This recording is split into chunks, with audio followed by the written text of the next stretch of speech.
Clashes continue and the situation further escalates as Sudan enters the fourth day of clashes between the army and the rapid support forces in numerous cities of the country. Many reports show that the situation indicates the impossibility of reaching a near agreement for calm as the clashes and confrontations intensify with ground and air attacks from both sides.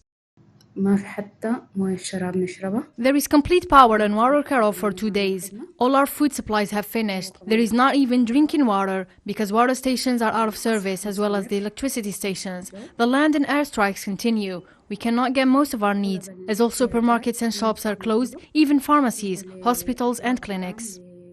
Pressured by international community, the commander of the Rapid Support Forces, Mohammed Hamdan Dagalo, unilaterally announces a humanitarian truce for 24 hours. However, clashes and violent confrontations continue regardless. Healthcare facilities and workers must never be a target, especially in a situation like this where there are thousands of civilians who need access to emergency care.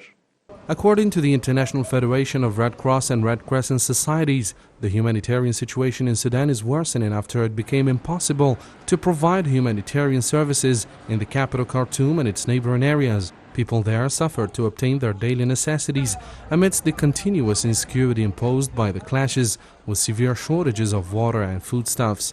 The truth is that at the moment it is almost impossible to provide any humanitarian services in and around Khartoum.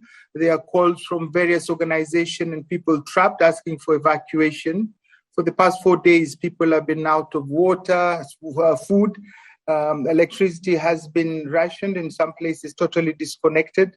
In a statement issued after 2 days of talks in Japan, the foreign ministers of the group of 7 countries called on the two conflicting parties in Sudan to stop fighting and immediately return to the negotiating table, ensuring the safety of all civilians, diplomats and humanitarian workers. In the calls that I had this morning with Generals Hamedi and Burhan, I made very clear that any attacks, threats, dangers posed to our diplomats were totally unacceptable. The conflict between Sudan's military leader and his deputy broke out 4 days ago, triggering what the United Nations has described as a humanitarian catastrophe, including the near collapse of the health system as death toll continued to rise with clashes expanding to numerous cities of the country.